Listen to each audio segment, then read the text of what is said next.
Somebody who's now part of the NFL world, but had to wait a little longer than expected is my man, Will Levis, who we can call Levi's because he better be tough right now because, boy, he was sitting there in that green room struggling as anybody would and as everybody should. Let's talk about what happened to Will Levis in this draft and his demise. That $24 million that was lost between where he was projected to go as high as number 2 overall and where he ended up going. Okay, so there was a less than 0.1% chance of not getting drafted in the first round of the NFL draft according to the odds makers. Y'all hear that? 99.99% chance he was going to go in the first round, and he did not. So now he's sitting there in the green room, and we get it. You know when you show up, I don't even know if they make him sign a disclaimer, and it's crazy because when I was getting drafted, I actually was asked to go to the NFL draft, and I thought that they was trying to play with me because, look, that's for the guys who really, really gonna get drafted. Orlando Pace my year or Warwick Dunn. I was like, yeah, they go. But me go, I was like, nah, y'all trying to make a feel-good story go bad. I was like, nope, mess around, get me up there. And I end up going 52. That's lower than Will Levis. Oh, my God. I don't know if I got enough acting skills to play that off. So I'm glad I didn't take that offer. But I don't know if they make him sign something and say, hey, look, man, you know you're on live TV. You can't leave, et cetera, because, woo, it's so defeating to watch these guys go through the moment as we watched him. But the TV networks are not there to make sure that you feel good. They're just there to portray. They're just there to capture whatever you give them, right? And what he gave us in that moment obviously was tough to see. But what did the TV networks do as well? Do you know that Will Levis was shown on television 29 more times than any other player, 37 times total? Okay, part of that you could say, well, he was waiting and we were thinking he was going to go higher, so they're going to keep going to him to check in because you should be gone already. I give you that. But when you get to the realization like, yo, he's not gone. He's still right here in the green room. What do you think is the television network's mindset? And what should its mindset be in terms of how many times are we going to check in on his despair? How many times are we going to check in on this guy falling? Because we got a fascination with destruction, right? Like, be real about it. We know in this world, the only thing we like to see more than someone climb is somebody fall. And I don't even know. It's not even a rooting interest. It's just like, look, if you just driving down the street, you see a car accident, why is there all of a sudden traffic? It's not just because you can't get around, it's because everybody is taking a look, right? You see two people on the street corner, they yelling, all of a sudden fists start flying. You know what you're doing?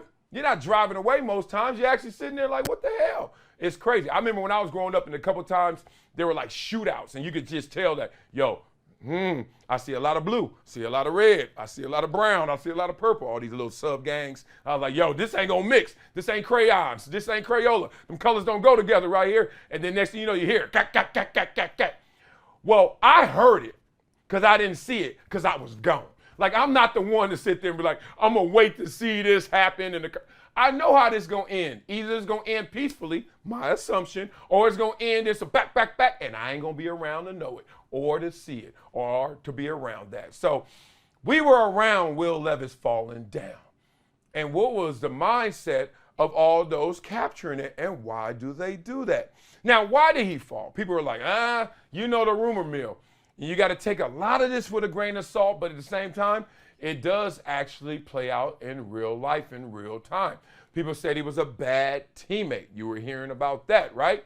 Ryan Leafish in a sense, so kind of like a little more of a me guy at the quarterback position. Now, the quarterback positions gets judged differently than any other position because they get paid the most and of the leadership qualities you desire at that position. So you could be a normal football player, a normal teammate, but when you get graded on the quarterback scale, that is not looked at as something ideal. It's like, oh, like a football player, a running back, a linebacker. We make a play, woo, and they over there doing the scissors dance and the gritty and all that stuff, right? You do that.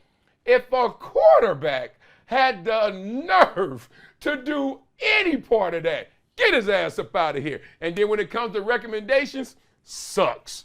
Selfish. You know what I mean? And that's how they treat those guys. So I take it with a grain of salt. I also take it with a grain of salt because around the draft, everyone's trying to poison the well who's not number one. Because if you're number one, I don't give a damn what y'all say. I got the first pick. But after that, you got an incentive to poison the well, not only for your first pick to manipulate in the first round, but second rounds. Cats fall, right? Georgia linebacker fell to number 30. So, Nolan Harris, he dropping all the way down to 30. You're like, damn, how does that happen? Sometimes people actually drink from that poison well and buy into some of that BS. So Will Levis had a bad rap that spread like wildfire that fast. And then also, some teams just don't need a quarterback. Let's just be real. And they don't even need a quarterback that is as good as a Will Levis as he's projected because they don't want to put pressure. They don't want it in the building. They don't want to just groom them to trade them. They need an actual player to come make an impact, not a sick ass backup, right? Oh, we got the best backup in the world. Does he play? No, but he's great. He's trade bait. Not every team is in it for that. So it was a little from column A, little from column B, little from column C. But what Will Levis got to see was nothing that he desired. So felt bad for the dude, but my only advice for him is simple. No matter where you get drafted, outside of the money, it's a hard reset. Oh, you ain't getting that $24 million back. You can make that plus. You can make that 10 times. You can make that 20 times. But that 24 gone. You just lost that from hello. That was a bad start by you. But it doesn't mean you can't finish this race and win this race. It's called being an NFL draft choice. All of us come in, and now it's a hard reset. Oh, don't think so? Think you a top pick, Jamarcus Russell, and it's all good?